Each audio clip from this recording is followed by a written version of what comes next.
Oi, gente, tudo bem? Anteriormente, nós estudamos sobre a essência da lei de Deus, as 10 dicas sobre a doce felicidade, lembram? E eu fui ler, eu achei super interessante, fui ler quais eram essas 10 dicas e eu fiquei pensando que era tão importante que eu quis compartilhar com vocês também a reflexão que eu fiz sobre esses 10 mandamentos, sobre essas 10 dicas. Você quer aprender junto comigo, ler também esses 10, a gente aprender um pouquinho mais? Pode ser? Então, vem comigo.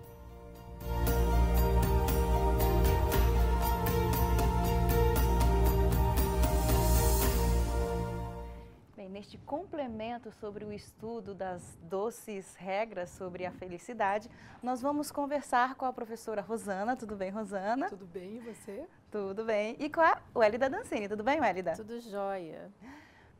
O pastor Marcelo citou no outro estudo sobre as leis morais, né? A essência da lei moral, e disse que ela era dividida em 10 receitas, 10 mandamentos. Então eu fui ver aqui que ele tinha dito que ficava em Êxodo 20. Então eu fui ler essas 10 dicas e eu queria que vocês me explicassem, tudo bem? Ok. Então eu vou começar lendo no verso 3 do Êxodo 20, diz assim: Não terás outros deuses diante de mim. Wélida, o que isso significa? Significa que Deus ele deseja ser único na nossa vida. E quando nós colocamos qualquer projeto, qualquer sonho, pessoa, objeto, um carro, qualquer coisa que esteja ocupando o centro da nossa atenção, se colocarmos isso em primeiro lugar, nós estamos destituindo Deus do centro da nossa vida. Então ele faz esse alerta que ele tem que ser o único, não termos outros deuses. E ele confirma isso no Novo Testamento, lá em Mateus 4:10, ele novamente coloca esse desejo dele de ser o único. Entendi, muito interessante. O segundo mandamento, então, diz: Não farás para ti imagem de escultura, nem semelhança alguma no que há em cima nos céus, nem embaixo na terra, nem nas águas debaixo da terra. E continua: Não farás para ti imagem de escultura. É realmente aquelas estátuas que as pessoas costumam adorar, isso que não pode? Sim, não somente estátuas. Alguns resolvem fazer estátuas, outros resolvem encontrar ídolos para si mesmos. É interessante que no Novo Testamento nós encontramos em 1 João 5:21, nós encontramos em Atos 17:29, outros comentários, a Bíblia enfatizando a respeito à adoração de imagens. Mas não só imagens, como ela mesma disse, tudo aquilo que nós focamos, amiga, expande. E às vezes nós colocamos o nosso foco em alguma coisa que não pode ver, que não pode ouvir, que não pode nos atender.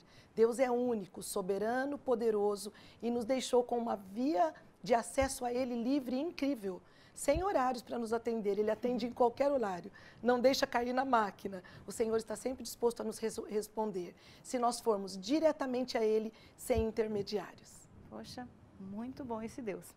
Então, o terceiro mandamento diz assim aqui na Bíblia: Não tomarás o nome do Senhor teu Deus em vão, porque o Senhor não terá por inocente o que tomar o seu nome em vão. O que isso significa?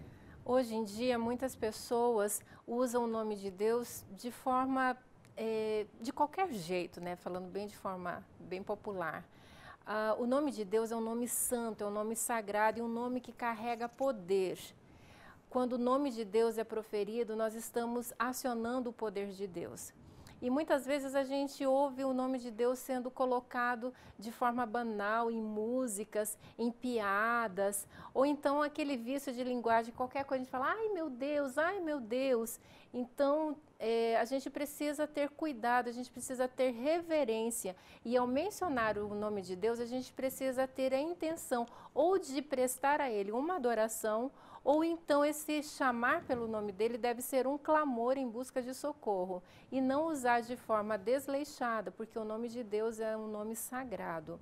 E isso é enfatizado no Novo Testamento, em 1 Timóteo 6:1.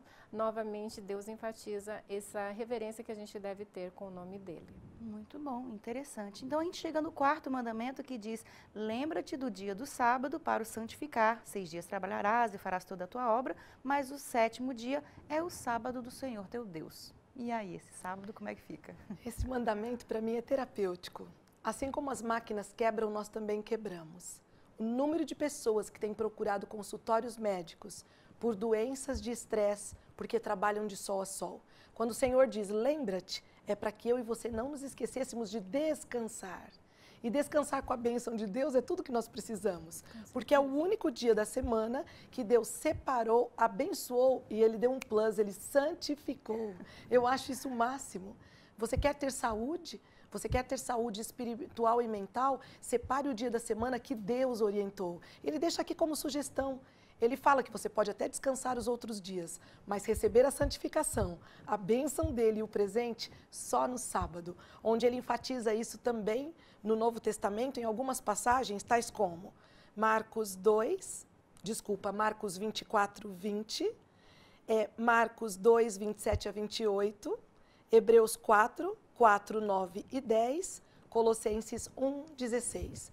A Bíblia não se contradiz. Lá o Senhor pediu, lembra-te. E depois ele continua pedindo que façamos um trabalho de manutenção para receber bênçãos espirituais, emocionais e físicas no dia onde ele vai nos derramar, com certeza, os presentes que ele tem para nós.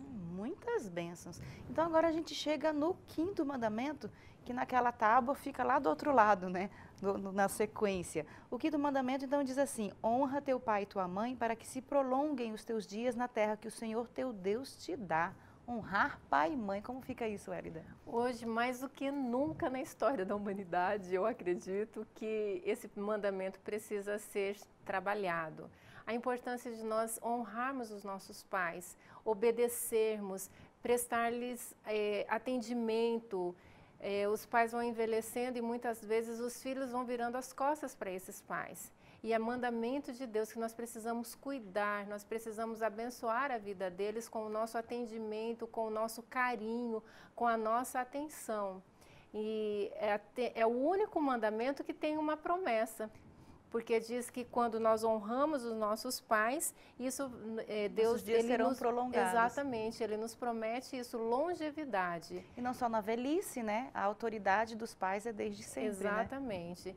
Então é um mandamento muito importante também que a gente não pode deixar passar e que também é confirmado no Novo Testamento. Por exemplo, Mateus 19, 19 diz a esse respeito também.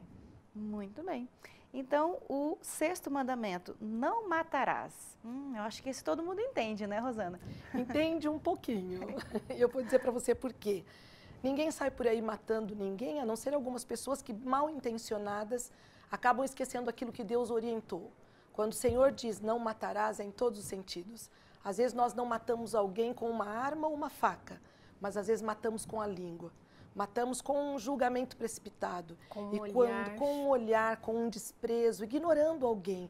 Por isso que esse matarás fique bem ampliado, para que a gente compreenda como a palavra de Deus é profunda, Gi.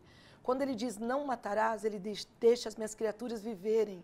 Não planeja a morte, nem o desprezo, nem a queda de ninguém. Nas entrelinhas eu vejo o meu Senhor me protegendo de muitas coisas ruins para mim, para o meu filho e para os meus amigos. E ele enfatiza no Novo Testamento, em Romanos 13, versículo 9. Portanto, quando o Senhor dá o conselho e diz na sua lei, não mate, por favor, não queira colher as consequências tristes de não ter como voltar atrás. É não matarás em todos os sentidos. Muito profundo. E não adulterarás. E aí? O adultério, né, a gente conhece, a quebra do voto matrimonial, quando o marido ou a esposa busca um relacionamento extraconjugal. Mas vou pegar aqui o gancho da Rosana. Esse texto, esse mandamento, ele é ampliado. Não apenas quando o ato sexual fora do casamento é consumado, mas quando eu olho com intenções impuras para outras pessoas, eu também estou adulterando.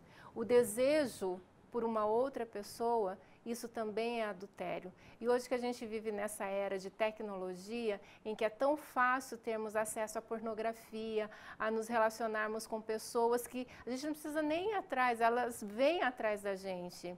Mas nós temos um compromisso com o nosso cônjuge, mas principalmente o nosso compromisso é com Deus. E Jesus mesmo disse, se eu olhar com um olhar impuro para uma outra pessoa, eu já estou adulterando. Então, o adultério não precisa ser apenas a consumação física. O adultério pode acontecer apenas na minha mente. Então, eu preciso cuidar disso também.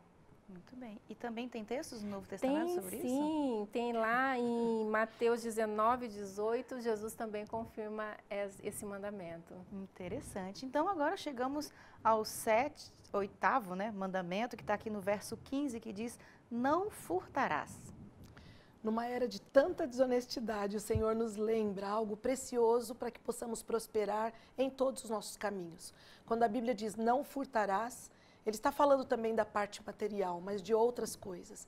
Parece que o Senhor, na sua infinita sabedoria, sabia o momento que nós viveríamos hoje na Terra, onde uma pessoa engana outra, onde você promete pagar uma dívida e depois diz que esqueceu, que nós possamos estar longe disso. Não roubarmos o nosso próximo, não somente em dinheiro, mas não roubar a ideia do nosso próximo, a confiança do nosso próximo, que possamos ser tão honestos na nossa vida, que venhamos a deitar a cabeça no travesseiro à noite e dormirmos em paz. Hoje vivemos no mundo da esperteza, né? Onde as pessoas dizem assim, dá-se um jeitinho para tudo, dá-se propina para tudo, com a palavra de Deus não é assim. Aquilo que nós plantarmos, aqui mesmo nós vamos colher. E eu digo a vocês, os honestos podem ser poucos no mundo, mas serão as únicas pessoas que nós veremos com os nossos próprios olhos colherem o fruto daquilo que plantou. Assim como o furto, a maledicência, o roubo, as coisas negativas. Que possamos estar atentos ao mandamento com duas palavras tão pequenininhas. Não furtarás, é não e é não. Não tem jeitinho, não tem meio termo, mas é só um pouquinho, é só uma nota, é só uma palavra, é só um pequeno engano. Para Deus, um pequenininho é a mesma coisa que um grandão. Até mesmo para a gente poder não julgar as coisas. É não furtarás. Isso trará para a gente muitas e muitas bênçãos. Muito interessante. E tem também no Novo Testamento sobre isso? Romanos 13, versículo 9, enfatiza e assina isso. Essa ideia. Que interessante. E assim a gente chega no 9º mandamento, no verso 16, que diz, não dirás falso testemunho contra o seu próximo. O que é isso, não dirás falso testemunho? Todas as vezes que eu falo mal dos meus amigos ou até mesmo dos meus inimigos, né, falar mal das pessoas e as pessoas têm uma facilidade de falar mal umas das outras, né?